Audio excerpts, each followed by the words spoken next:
ខ្ញុំសូមនិយាយខ្លួនឯងទៅតាមពិតក្នុងការចាប់អាជីពនៅពេលដែលយើងបំពេញការងារជា employee ជាបុគ្គលិកក្រុមហ៊ុនឬធ្វើការគេសម្ពាធរបស់យើងមានប៉ុន្តែសម្ពាធរបស់យើងគឺផ្សារភ្ជាប់មួយ productivity និងប្រាក់ចំណូលយើងទទួលបាននិយាយភាសា Zin តែម្ដងភាពនៃការចាប់ផ្ដើមសហគ្រិនភាពគឺលំបាកខ្លាំងមែនទែនមិនមែនស្រួលដូចការគិតទេបាទជាការពិតទី1ទី2ចំណុចល្អមួយដែលយើងត្រូវចាំក្នុងនាមយើងធ្វើជាការងារបំពេញការងារឲ្យគេហើយចូលជាសារមួយសម្រាប់ employee អ្នកដែលបំពេញការងារជាបុគ្គលិកវិជ្ជាជីវៈដែរយើងត្រូវមានជំនាញច្បាស់លាស់ត្រូវចាំថាអ្វីដែលយើងរៀននៅក្នុងមហាវិទ្យាល័យជារឿងមួយក៏ប៉ុន្តែក៏ត្រូវចាំច្បាស់ថាបទពិសោធន៍នៅក្នុងពិភពពិតជាក់ស្ដែងពិភពការងារជាក់ស្ដែងគឺជារឿងដ៏សំខាន់មែនទែនសម្រាប់ភាពជោគជ័យរបស់មនុស្សយើងការកសាងអាជីពដ៏ពិតប្រាកដជំនាញរបស់ពិតប្រាកដគឺជារឿងសំខាន់ទោះបីថាយុគសម័យណាក៏ដោយត្រូវមានជំនាញខ្លួនឯងមកពិតប្រាកដរឿងភាសាមួយទៀតក្នុងបរិបទប្រទេសកម្ពុជាការប្រើប្រាស់ភាសាអង់គ្លេសឬក៏ភាសាលើសពី2ឬពី1បាទដោយអរាប់ភាសាជាតិគឺជារឿងអាទិភាពវាពាក់ព័ន្ធនឹងការស្រាវជ្រាវវាពាក់ព័ន្ធនឹងការទំនាក់ទំនងទាំងថ្នាក់ជាតិនិងថ្នាក់អន្តរជាតិវាពាក់ព័ន្ធនឹងការស្វែងរកសារដែលប្រភពឯកសារមួយចំនួនជាក់ស្ដែងចំណងមាននៅក្នុងភាសាអង់គ្លេសបាទនិងរឿងទី2រឿងទី3ដែលយើងត្រូវដឹងមកដល់ពេលម៉ោងនេះទោះបីរៀនជំនាញអីក៏ដោយជំនាញ digital មួយត្រូវតែចាប់យកមិនថា digital នឹងវាពាក់ព័ន្ធក្នុងអាជីពរបស់យើងប៉ុណ្ណាខ្ញុំឧទាហរណ៍ថាយើងធ្វើការងារផ្នែក architect ចុះឬក៏យើងធ្វើការងារពាក់ព័ន្ធជាមួយនឹងផ្នែក logistics តែយើងត្រូវរៀនជំនាញ digital អីខ្លះតែពាក់ព័ន្ធឬក៏មិនទាន់ពាក់ព័ន្ធឥឡូវប៉ុន្តែអាចនឹងពាក់ព័ន្ធនៅអនាគតស្វែងរកវិធីសាស្ត្ររៀនឲ្យហើយឬក៏រៀនផ្សារភ្ជាប់ខ្លួនជាមួយនឹង digital បដាពីព្រោះការងារអ្វីក៏ដោយទៅថ្ងៃឥឡូវនេះទៅដល់ថ្ងៃខាងមុខគឺត្រូវការប្រើប្រាស់ឧបករណ៍បច្ចេកវិទ្យានិងប្រើប្រាស់នៅអ្វីដែលគេហៅថាបច្ចេកវិទ្យាដែលពឹងលើ AI ដែលត្រូវការភាពស្ទាត់ជំនាញធ្វើការហើយស្ទាត់ជំនាញទាំងអស់នោះវាត្រូវការដោយសារតែយើងមានភាសាអង់គ្លេសដែរ AI អាចថាវាភាសាចិនក៏យើងប្រើបានក៏ប៉ុន្តែសូមបញ្ជាក់ថាអង់គ្លេសវានៅតែជាឫសគល់មូលដ្ឋានដ៏ធំសម្រាប់ការប្រើប្រាស់បច្ចេកវិទ្យានឹងអញ្ចឹង3ចំណុចធំៗនោះគឺរឿងសំខាន់ត្រឡប់មកវិញថាជំនាញបាទភាសារបស់យើងហើយនឹង digital 3នេះគឺសំខាន់មែនទេនេះគឺសម្រាប់អ្នកចាប់អាជីពជា employee ចុះបើ employer វិញបើសម្រាប់សហគ្រាសបង្កើតថ្មីឬក៏ធុរកិច្ចបង្កើតថ្មីសហគ្រិនធុរកិច្ចបង្កើតថ្មីត្រូវច្បាស់ណាស់ថា digital ត្រូវតែជាផ្នែកសំខាន់ទោះបីអ្នកឯងលក់ផលិតផលអីក៏ដោយអ្នកឯងបង្កើតផលិតផលសម្រាប់ការដែលមិនពឹងពាក់ digital ខ្ញុំជឿជាក់ថាมันអាចអត់បានទេត្រូវតែមានមិនថាការផលិតប្រតិបត្តិការទូទៅឬការធ្វើទីផ្សារឬការលក់ទេនឹងទី1រឿងទី2ដែលសំខាន់បំផុតក្នុងកលៈទេសៈនេះមិនមែនយើងនៅម្នាក់ឯងទេខ្ញុំហ៊ាននិយាយបទពិសោធន៍របស់ខ្ញុំផ្ទាល់គឺខ្ញុំស្គាល់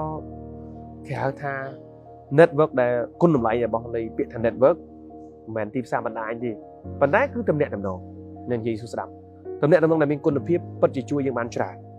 ភាសាចុងក្រោយសម្រាប់សហគ្រិនហើយខ្ញុំតែងតែចង់ឲ្យបងប្អូនដែលជាសហគ្រិនមិនថា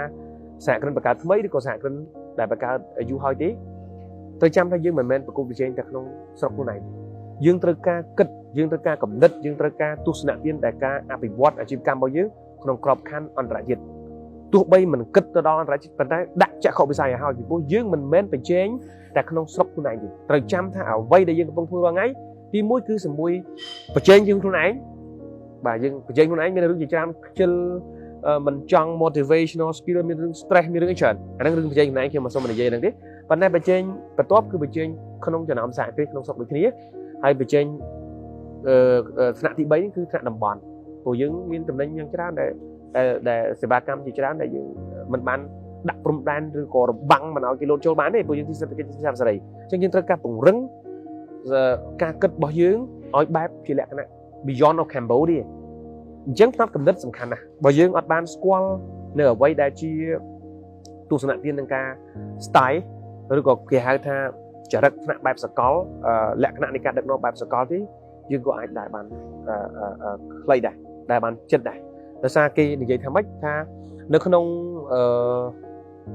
អាជីវកម្មចំណេះដឹងរបស់ម្ចាស់សហគ្រាសវាឆ្លុះបញ្ចាំងពីភាពរីកចម្រើនរបស់សហគ្រាសដែរវាមិនអាចសហគ្រាសរីកចម្រើន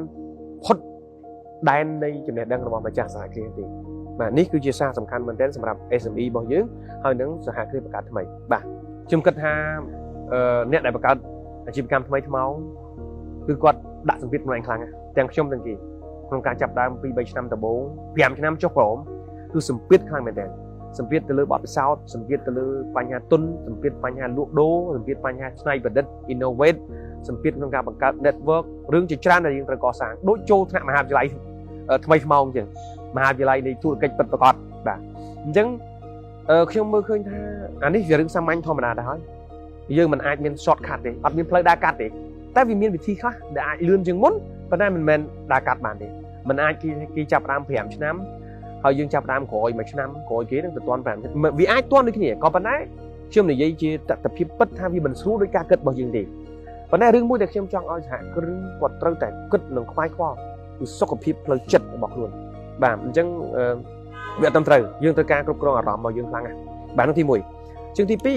2សុខភាពផ្លូវកាយដែលកើតចេញពីការហាត់ប្រាណនិង exercise ជាច្រើនរឿងដែលខ្ញុំនិយាយមែនទែនថាក្នុងរយៈពេលរាប់ឆ្នាំចុងក្រោយនេះខ្ញុំស្រឡាញ់បាល់ទាត់ជាងគេអាជីពទី1ដែលខ្ញុំស្រឡាញ់ហើយក្រៅតែពីហ្នឹងអាចបាល់ទះឯម្ដងម្កាលប៉ុន្តែបាល់ទាត់ជាទី1កីឡាទាំងអស់នេះគឺជាកីឡាមួយដែលធ្វើឲ្យខ្ញុំខ្លួនឯងជាអ្នកអនុវត្តហ្នឹងគឺទទួលបានអ្វីដែលថ្មីច្រើនមែនទែន